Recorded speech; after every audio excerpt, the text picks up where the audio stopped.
2022 ජූලි මාසයේ අපිට තිබුණේ කෝලහල, ගිනි තැබීම්, රජයේ බංකොලොත් වීම. ඒ නිසා ලංකාව කෙරෙහි ඇති විශ්වාසය සම්පූර්ණයෙන්ම නැති වුණා. ඒක කඩලා වැටුණා. දැන් මාස 8කට පසුව අපේ ආර්ථිකය ආපහු හැරවීමෙන් ලංකාවට තියෙන සාර්ථක කතාවක්. අද කියන්නේ the comeback story, Sri Lanka comeback story කියලා.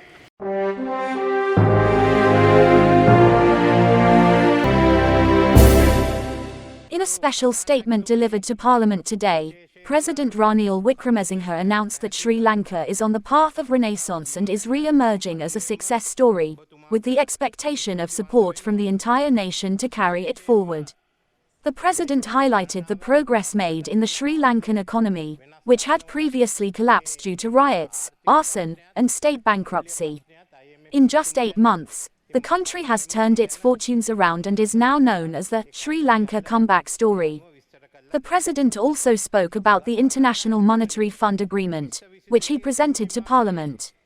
He acknowledged that the country had failed to implement previous agreements with the International Monetary Fund, despite entering into 16 such agreements. However, the president emphasized that there is no other active option for Sri Lanka but to sign an agreement with the International Monetary Fund at present. President Ranil Wickremesinghe reassured the public that the restructuring of local debt would not harm members of the Employees' Provident Fund. Furthermore, he stated that a social safety net has been implemented to protect low-income people and create financial stability in the country. With these measures in place, the president is optimistic about Sri Lanka's future and urged the nation to work together towards a brighter future. අරු කතානායකතුමනි විශේෂයෙන්ම කරුණු කීපයක් පැහැදිලි කරන්නට මට අවස්ථාව දීම ගැන මම පළමුවෙන්ම ඔබතුමාට ස්තුතිවන්ත වෙනවා. විශේෂයෙන්ම මේ කරුණු ගණනාවක් මතු කරලා තිබුණා මාධ්‍යයේත් වෙනස් ස්ථානවලත් මේ ආර්ථික ප්‍රශ්නයත් මූල්‍ය ප්‍රශ්නයත් IMF ගිවිසුම ගැන. ඉතින් මම පළමුවෙන්ම ඒ ගැන ඒ කරුණු සඳහන් කළා. ඒ කරුණු සියල්ලම ඒ අනුව විස්තර කරලා දෙන්න. ගරු කතානායකතුමනි 2022 ජූලි මාසයේ අපිට තිබුණේ කෝලහල, ගිනි තැබීම්, රජයේ බංකොලොත් වීම. ඒ නිසා ලංකාව කෙරෙහි ඇති විශ්වාසය සම්පූර්ණයෙන්ම නැති වුණා. ඒක කඩලා වැටුණා. දැන් මාස 8කට පසුව අපේ ආර්ථිකය ආපහු හැරවීමෙන් ලංකාවට තියෙන සාර්ථක කතාවක්. අද කියන්නේ the comeback story, Sri Lanka comeback story කියලා. අහිමි වූ ශ්‍රී ලංකාව පුනරුදය මාවතට අවතීර්ණ වී යලි බිහි වෙමින් සිටී. දැන් ඒක ඉදිරියට ගෙනියන්න මේ මුළු රටේම සහයෝගය ලබා දෙන්න කියලා අපි මෙතන සඳහන් කරන්නට කැමතියි. ඒ කාලේ තත්ත්වය ගැන මම ආපහු කෙටියෙන් කියන්නම්. හැම එක්කෙනාටම මතක් කරන්න. විශේෂයෙන්ම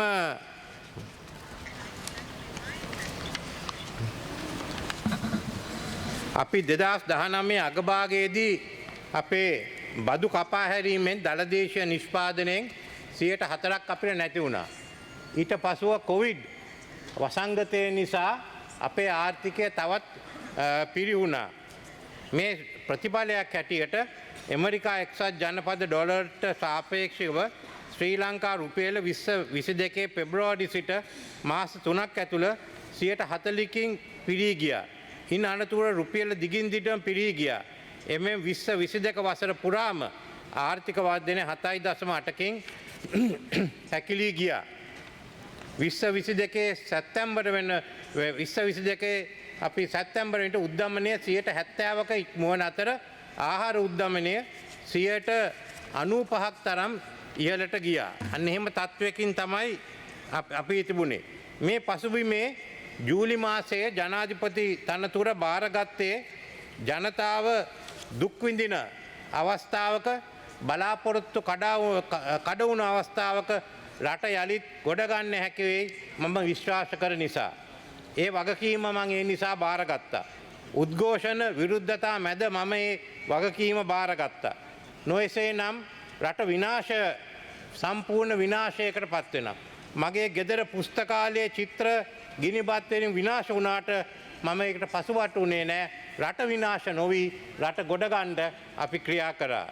ඒ නිසා විශේෂයෙන්ම මම කියන්න කැමති ඒ කාලේ වෙනකොට අපිට IMF ශ්‍රී ලංකාවේ මුළු ණය ප්‍රමාණය ඇමරිකන් ඩොලර් බිලියන 83.6යි. ඒකේ විදේශ ණය ඇමරිකන් ඩොලර් බිලියන 41.5යි. දේශීය ණය ඇමරිකන් ඩොලර් බිලියන 42යි. සම්පූර්ණයෙන් බිලියන 83.6යි. මේ වන විට අගවන පැවති සමස්ත ණයතොගයද දේශීය නිෂ්පාදනයෙන් ප්‍රතිශතයක් ලෙස 128කට පත් වෙලා තිබුණා. දෙපාර්ශ්විකා පුද්ගලික ණය ආපහු නොගියව නිසා 2022 අප්‍රේල් සිට දෙසැම්බර් දක්වා නොගෙවූ හිඟ ණය ප්‍රමාණය ඇමරිකන් ඩොලර් බිලියන 2.7යි එස්ටිමේට් කර ඇත. විදේශ විනිමය හිඟ උග්‍ර අතට හැරීම නිසා 2022 මැද භාගය වන විට ශ්‍රී ලංකාවට විදේශ වලින් භාණ්ඩ හා සේවා ගැන්වීමට නොහැකි තත්ත්වයක් උද්ගත වුණා. 2022 මැයි මාසයේදී විදේශ ණය වලට අදාළ පොලිය ගෙවීමට අසමත් වුණා. ශ්‍රී ලංකාව ඉතිහාසයේ ප්‍රථම වතාවට තමයි මෙවැනි තත්ත්වයක් අපිට සිදු වුණේ. ආණ්ඩුව එදා බාර අරගෙන ගත්ත අවස්ථාවේදී මට තිබුණේ IMF ලෝක බැංකු ADB සමග සාකච්ඡා ආරම්භ කර මම සැප්තැම්බර් මාසයේදී විස්තීර්ණ ණය පහසුකම් එකඟතාවය විශේෂයෙන්ම IMF සංවිධානය සමග එකඟත්වයකට ආවා. ඒකම අපි ඒ සඳහා අපිට ඒ ගිවිසුම ගැන මම වචන ස්වල්පයක් කියන්න. විශේෂයෙන්ම ඒ විස්තීර්ණ ණය පහසුකම්මට පහත සඳහන් ප්‍රධාන ප්‍රතිසංස්කරණ 6ක් ඇතුළත්. අයන්න ආදායම් පාදක රාජ්‍ය මූල්‍ය ඒකාබද්ධ කිරීම. මේ යටතේ රාජ්‍ය මූල්‍ය ශ්‍රේෂ්ඨට අදාළ ආයතනික ප්‍රතිසංස්කරණ සමාජ ආරක්ෂණ ජාලය ශක්තිමත් කිරීම හා රාජ්‍යාංශයේ ව්‍යාපාර ප්‍රතිසංස්කරණය කිරීමද ඇතුළත්ය. ආයන්න රාජ්‍ය ණය ප්‍රතිව්‍යුහගත කිරීම. ඈන්න මූල්‍ය ස්ථායීතාවයේ ප්‍රතිස්ථාපනය කිරීමත් නම් මේ විදේශ විනිමය අනුපාත ක්‍රමයක් යටතේ විදේශ සංචති ගොඩනැගීම තහවුරු වන ආකාරයට බහුවිධ ක්‍රමෝපායන් ක්‍රියාත්මක කිරීම. ඈයන්න මූල්‍ය අංශයේ ස්ථායීතාවයේ තහවුරු වන ආකාරයට අදාළ ප්‍රතිපත්ති ප්‍රතිසංස්කරණ ක්‍රියාත්මක කිරීම. ඊයන්න දූෂණ තත්ත්වයට පාලනය කිරීම සඳහා අවශ්‍ය ව්‍යුහාත්මක ප්‍රතිසංස්කරණ ක්‍රියාත්මක කිරීම. මම හිතන්නේ ඇමතුමා ඒ කෙටුම් පත දැන් අද නැතහෙට සභාගත කරයි. ඊයන්න ආර්ථික වර්ධනය ඉහළ නැංවීමට අවශ්‍ය ක්‍රියාමාර්ග ගැනීම. මෙන්න මේ අනුව තමයි අපි නද විදේශ ණය හිමියන්ගෙත් මූල්‍ය කරන සහතිකය ලබා ගත්තේ ෆයිනෑන්ෂල් ඉන්ෂුරන්ස්. මේ පියවර ගත්ත නිසා තමයි අපිට මූල්‍ය කරන සහතිකය ලැබුණේ. මූල්‍ය කරන සහතිකය නිසා තමයි විශේෂයෙන් මේක ලබා දුන්න පැරිස් ක්ලබ් හා ඉන්දියාව පොදුවේ ක්‍රියා කළ අපි එක ලබා දුන්නා. ඉන්දියාව ඉස්සෙල්ලා මේ ප්‍රකාශ කරේ. ඒකට ස්තුති වෙනවා. චීනය වෙනම ක්‍රියා කරන්නට බලාපොරොත්තු වෙනවා. එහෙනම් එක අතකින් පැරිස් ක්ලබ් එක සහ ඉන්දියාව සමග අපි සාකච්ඡා කරනවා. අනික් අතින් චීනය සමග සාකච්ඡා කරනවා. මේ සාකච්ඡා වලින් පස්සේ පුද්ගලික නායකරුවන් එක්ක අපිට සාකච්ඡා කරන්න තියෙනවා. මේ ගිවිසුම නිසා අපිට IMF එකෙන් මං ඩොලර් බිලියන 3ක් විතර ඊළඟ අවුරුදු 4 ලැබෙනවා. ඒ වගේම අනික් ආයතනෙත් මුළු ප්‍රමාණය ගත්තොත් මේ අපිට බිලියන 7ක් විතර ලබා ගන්නට පුළුවන්. ඒ මුදල් උවමනයි. ඒකම මේකේ ප්‍රතිඵල දැන්ටම පේනවා. විදේශ බැංකු මූල්‍ය ආයතන විශ්වාසය අපි ආපහු ලබාගෙන තියෙනවා. දැනටම ආර්ථික ස්ථාවරභාවය ඇති වීගෙන යනවා. සමාජ ආරක්ෂණයට වැඩි මුදලක් ලැබෙනවා. ආයෝජකයන් ලංකාව දිහා බලනවා. ඉතින් 16 වතාවක් IMF ගිවිසුම් වලට පැමිණලා අපි සම්පූර්ණයෙන්ම ක්‍රියා කරේ නැහැ. එනේ 17 වෙනි අවස්ථාවේදී ස්ථාවර කර පදනමක් එනකොට අපේ දීර්ඝකාලීන දුර්වලකම් නැති කළා අලුත් වැඩසටහනකට යන්න තියෙනවා. මේකට කරුණු කීපයක් තියෙනවා. එකක් තමයි ණය පිළිබඳ ණය ප්‍රතියෝගියක් ගත කිරීම පිළිබඳ අපිට තියෙන සාකච්ඡා. ඒක අපේ දෝපාර්ශ්වික රටවල් එක්කත් ඒ වගේම පුද්ගලික ණයකරුවන් සමග සාකච්ඡා කරනවා. අපිට උවමනයි මේ ණය ප්‍රතිව්‍යුහගත කරන්න. If we don't restructure the debt, we won't have the liquidity, either in dollars or in rupees for the government to go ahead.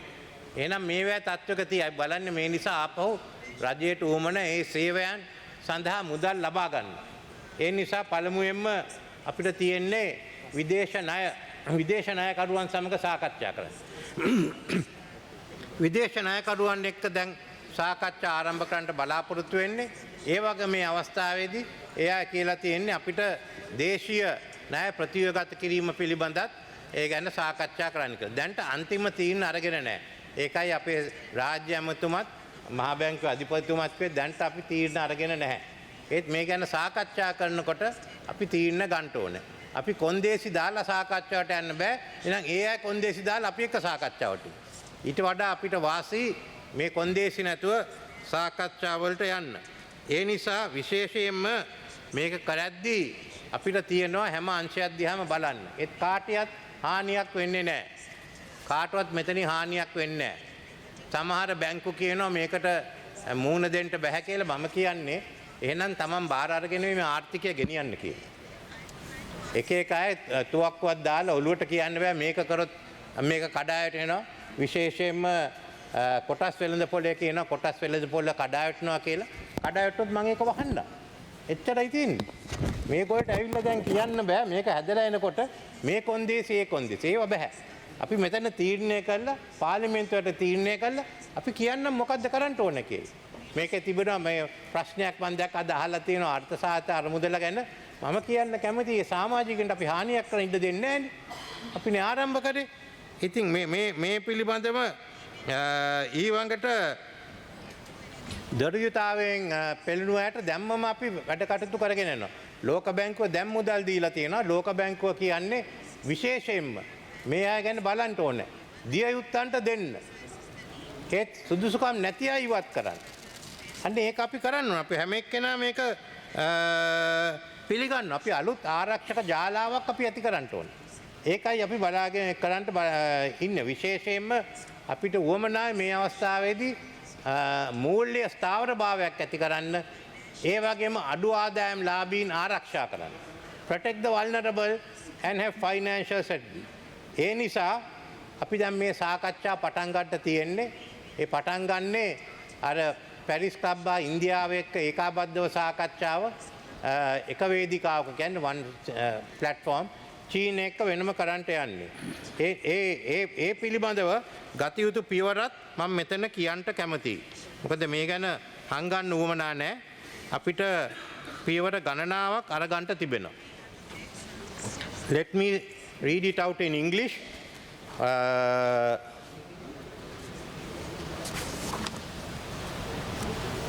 We have taken 9 prior actions which we agreed to. So we are qualified under that. These are fiscal consolidation, cabinet approval of revenue measures to support fiscal consolidation during 2023 in line with the program parameters. Parliament approved for a revised 2022 budget that is in line with the program parameters. Submission to Parliament of the 2023 appropriation bill that is in line with the program parameters. Fiscal structural reform, cabinet approval to automate monthly retail fuel price adjustments as prescribed by the 2018 fuel pricing formula to achieve cost recovery. Cabinet approval to automate semi-annual cost recovery based electricity price adjustments. Multiple pillars. Cabinet approval of a new Central Bank Act with amendments from the bill submitted to Parliament in November 2009 in consultation with the IMF staff. That has been done now. We have to pass the bill here. Financial stability. Cabinet approval of Banking Special Provision Act to strengthen key elements of the CBSL crisis management powers. Hiring by the CBSL of an independent firm to conduct banking sector diagnostic exercise based on terms of reference and timeline established in consultation with IMF staff. price stability, increase policy interest rates by 100 basis points to ensure forward-looking real policy rates on a firmly upward path. Then the next item is I want to inform the House of the proposed quantitative performance criteria and the indicative targets. Central government primary balance 2022 minus 895 billion. By end December, we want to make it minus 209 billion. The net official international reserves, US dollars million, 3,540,000 minus. By end December, we want it to be minus 1,592,000. Net credit to the government of the CBSL, rupees 2,834 billion. By end December, it should be 2,740 billion. The stock of expenditure areas of the central government 2022, 60 billion, it will be 30 billion. Central government tax revenue flow 2022, it was 1,751,000. End March was 650 billion, but I must say we have fallen short in some areas like customs because actually the imports have been reduced. But on the other hand, in some of the tax areas, direct taxation, we have increased it. The tax revenue, finally, the target for the end of the year is 2.9 billion. Social spending by central government, 142 billion 2022, 187 billion by end of 2023. The treasury guarantee ceilings was 1.159 trillion last year. It will go up to 1,700 billion. Then I would like to tell you the structural benchmarks required for macroeconomic adjustment. Parliamentary approval for a new Central Bank Act, which we will table in Parliament next month. Completion of assets quality review component of bank diagnostic exercise for the 2 largest state-owned banks and the 3 largest private sector banks. 3 parliamentary approval of the welfare benefit payment scheme and the application of new eligibility criteria to identify low-income families of receiving welfare benefit payments. End of May. Cabinet approval of a comprehensive strategy to restructure the balance sheet of CEB, CPC, Sri Lankan Airlines and the RDA in June. Cabinet approval for the full revision of the Banking Act in June. Enact new anti-competition legislation to harmonize it with United Nations Convention Against Corruption, pending comprehensive asset recovery provision. It's a new anti-corruption legislation in June.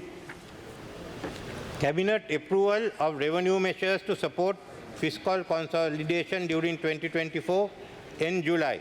Development by the CBSL of roadmap for addressing banking system capital and foreign exchange liquidity shortfalls and intervening in bank assessed to be non-viable in July. Completion of rollout of ITMIS, expanding its coverage to all 220 hens in September. Publication of report of an IMF-led governance diagnostic technical assistance mission to assess Sri Lanka's anti-corruption framework in September. Submission to Parliament for the first reading of the 2024 appropriation bill in October. Determination by the Ministry of Finance of the size, timing, instruments and terms and conditions for potential government recapitalization of viable banks which are unable to close capital shortfalls from private sources in October 2023. 13. Parliamentary approval of the 2024 appropriation bill and the spending allocations in line with program parameters in December 2023. Submission to Parliament of a new public finance management law that will authorize the budget formulation process, roles and responsibilities of relevant agencies and information and accountability requirements in December 2023. improve the bulk supply transaction account to accurately measure the electricity subsidy and start using it to determine the cost recovery based electricity tariff and government transfer requirements in December 2024. Parliament approval of full revision of the Banking Act in December 2023. Set retail fuel prices to their cost recovery levels with monthly formula-based adjustments and compensate CPC for providing any fuel subsidies with on-budget transfers. Continuous. Adjust the end-use electric traffic tariff schedule to its cost recovery with semi-annual formula-based adjustments on a forward-looking basis in January and July each year. Again, it is put down as continuous. Then the last one is achieving debt sustainability. Debt stock. Public debt should decline to below 95% of GDP by 2032. Post-program gross financing needs. Average annual gross financing needs of the central government during 2027 to 32 should remain below 13% of GDP compared to 34.6% of GDP in 2022. Post-program foreign exchange debt service, annual foreign exchange debt service of the central bank should remain below 4.5% of GDP in each year over 2027 to 32 compared to 9.4 in 2022. Program financing gaps, debt service reductions during 23 to 27 should be sufficient to close external financing gaps. Under staff's baseline scenario, US $17 billion in debt service reduction is required, including the areas accumulated in 2022. So we are trying to get a 17 billion debt reduction on that side. Do we want it or not? Are we going in for debt restructuring? We can't manage without debt restructuring. That's what I want to make it clear to all the members. අපිට ස්ථාවර භාවයක් පමණක් මදි. අපිට ඇත්ත වශයෙන්ම අපි බැලුවොත් මේ කාලෙදී 2019 නාමික දළදේශීය නිෂ්පාදනය එක්සත් ජනපද ඩොලර් බිලියන 89ක් පමණ විය. යළිත් 2019 පැවති ප්‍රමාණයට දළදේශීය නිෂ්පාදනය ළඟා වනුයේ 2028 දී. ඒ යන්නේ 3% වර්ධන වේගය එක්ක. ඒ බැවින් ශ්‍රී ලංකාවට අවුරුදු 9ක ජාතික ආදායම අහිමි වෙන්න පුළුවන් අපි 3% වර්ධන වේගයේ සිටියොත්. ශ්‍රී ලංකාව ඒ වගේම ශ්‍රී ලංකා ආර්ථිකය 2023 දී 3%කින් පමණ පහළ යාමට නියමිත බව දක්වා ඇත. ආර්ථික ධනාත්මක භාවයේ දිශාවට තහවුරු වීම අපේක්ෂා කළ හැකි වන්නේ 2023 අගකාර්තුවේය. 2019 සිට අඩුතරමින් 3%කින් හෝ 7%ක වර්ධන වසර 9ක් තුළ පැවතියේ නම් අපගේ දළදේශීය නිෂ්පාදනය ඩොලර් බිලියන 110කි. එහෙත් අපි 5%කට ගියොත් ඒක ඩොලර් බිලියන 130යි. අපි බලන්නේ ඇත්ත වශයෙන් පළවෙනි අවුරුදු 2-3 දී අපිට 3%ක 4%කට යන්න වෙයි. ඊට පස්සේ අපි මේ කාල සීමාව තුලදී අඩු ගානේ 6%ක 7%ක වර්ධන වේගයෙන් යන්න තියෙනවා. ඒ වර්ධන වේගය යන්නේකට අපේ මේ සභාවේ මේ දෙපැත්තෙම අය එකඟ වෙන්න කියලා මම අහනවා. මේක මේ 7%ක් අපිට 8%ක් කරන්න පුළුවන් නම් ඒ අවස්ථා තියෙනවා. ඒ සඳහා තමයි මේ සම්පූර්ණ නීති ප්‍රතිව්‍යුහගත කරන්නේ. රීස්ට්‍රක්චරින් ෆොර් ග්‍රෝත් අපිට සමහර නීති ඉවත් කරන්න තියෙනවා. සමහර අපෙන් අහනවා ඒ සංස්ථා විකුණන්නේ. ඒ සංස්ථා ඉවත් කරන්නේ. මීට වඩා හොඳට ක්‍රියාත්මක කරන්න පුළුවන් පුද්ගලික අංශයෙන් ඒක බාර දෙන්න. ඒ වගේම තමයි එක කොන්දේසි අපි දාලා අවුරුදු 25ක් 30ක් තුල අපි විවිධ සීමා පැනෙවුවා. එක අමාත්‍යාංශ කැමති වුණේ විදියට. අපි දැන් ආර්ථිකයේ දිහා බලලා තියෙන සීමා කොමක්ද, ඉවත් කරන සීමා කොමක්ද කියලා අපි තීරණ ගන්න ඕනේ. අපිට උවමනා මේ හැමතැනම අපි ඔක්කොම highly competitive social market economy. ඉතා තරඟකාරී සමාජ සාධාරණ ඇති වෙළඳ ව්‍යාපාරයක්. අපිට ඕන වෙලාවත් we want a green economy. Haritha ආර්ථිකයක්. We have to get a digital economy. Digital කරන්න ඇති වෙන ආර්ථිකයක්. මෙන්න මේවා ඇති කරන්න තමයි අපි ක්‍රියා කරන්නේ. මේ සඳහා විවිධ ක්‍රියාකාරකම් තියෙනවා. සමහර ඒවා කෘෂිකර්මයේ නවීකරණය කිරීම, අලුත් කර්මාන්ත ගේන ඒ පිළිබඳ මම වෙනම කතාවක් කරන්නට ඉන්නේ. අද එතන විශේෂයෙන් මේ කාරණා ගැන අපි වෙනම සාකච්ඡා කරමු. මේකෙන් පසුව IMF දිවිසුම හැර වෙන විකල්පයක් අපිට අද නැහැ. කවුරුත් එකක් යෝජනා කළත් නැහැ. ඉතින් වෙනම විකල්පයක් නැත්තම්, ක්‍රියාකාරී විකල්පයක් නැත්තම් අපිට තියෙන්නේ මේක අනුමත කිරීම. මම කැමතියි විශේෂයෙන්ම අපේ සජ්ජබේ මන්ත්‍රීවරුන්ටත් කියන්න, එක්සත් ජාතික පක්ෂ හිටුවේ කාලේ ඉඳන් අපි හැම වෙලේම කිව්වා IMF සමග විශේෂයෙන්ම එකතු වෙලා වැඩ කරන්න කියලා. දැන් වැඩසටහනක් ඇවිල්ලා තියෙනවා. දෙපැත්තම ඒක පිළිගන්න ලෑස්ති තත්ත්වයක තියෙන්නේ. අයින අපි ඔක්කොම එකතු වෙලා මේක සම්මත කරමු කියලා මම කියන්න කැමතියි. ඒ එක්කම මේකේ අඩුපාඩුකම් තියෙන ඒවා මේ මාස 6න් 6ට IMF කණ්ඩායම වෙන නිසා අපිට සාකච්ඡා කරන්න පුළුවන්. සමහර වෘත්තීය සමිතියම තමන්ගේ බදු ගැන ප්‍රශ්න ඇති කරලා තියෙනවා. ඒ ඔක්කොම මේ සාකච්ඡා කරලා මාස 6න් 6ට අපි ඒක විසඳන්නට යමු. ඊට පසුව අපි ඔක්කොම එකතු වෙලා එක ජාතික ප්‍රතිපත්ති රාමුවක් හදමු. 2048 වෙනකම් මේ රටේ තියෙන ජාතික ප්‍රතිපත්ති රාමුව කුමක්ද? ඒ වගේම අපි ආණ්ඩුවෙන් ඉදිරිපත් කරන කෙටුම්පතක් විශේෂයෙන්ම පළවෙනි අවුරුදු 5 ප්‍රතිපත්තිය වැඩසටහන. අපි ඒක සාකච්ඡා කරමු. ජාතික සභාවක් තියෙනවා. මේවා තියෙනවා විශේෂයෙන්ම වෙනත් සභාවල්, කාරක සභාවල්, පාර්ලිමේන්තුවේ. එහෙනම් මුළු පාර්ලිමේන්තුවම ආණ්ඩුවක් බවට පත් වෙමු. මේ වැඩ කටයුත්ත කරන්න. මේ සඳහා අපි එකතු වෙමු. අනික් ප්‍රශ්න ගැන විවිධ මත තියෙන්න පුළුවන්. ඒත් මේකට මම කියන්නේ අපි හැම එක්කෙනාටම අපි හැම එකම එකතු වෙලා ඒ සහයෝගය දෙන්න කියලා. අපිට තියෙන්නේ දැන් 2048ට වෙනුවෙන් රට හදන්න. අපි මේක නැකරුවොත් අපි තරුණයන්ව පාවලා දෙනවා. එයාගේ අනාගතය නැති කරනවා. අන්න ඒ අය දිහා බලන්න. ඒ ගැන හිතන්න. අපේ බලේ කේන්ද්‍රය ගැන විතරක් හිතන්න එපා. බලේ මාරු කරන විතර අපි කාටවත් ඉන්න බැරි වෙනවා තව අවුරුදු 2-3කින් මේ වැඩ කටයුත්ත කරන්නේ නැත්තම්. ඒ නිසා අපි සියලු දෙනාම එකතු වෙන්න, මේක අනුමත කරන්න. ඊට පස්සේ අපි එකට එකතු වෙලා අවුරුදු 2048 වෙනකන් තියෙන ප්‍රතිපත්ති මාලාව සකස් කළා. ඒ වගේම පළවෙනි අවුරුදු 5 ඒ වැඩසටහනත් ක්‍රියාත්මක කරන්නට කියලා ඉල්ලමින් මගේ වචන ස්වල්පය මම අවසන් කරනවා. For more latest news, subscribe to FTTV.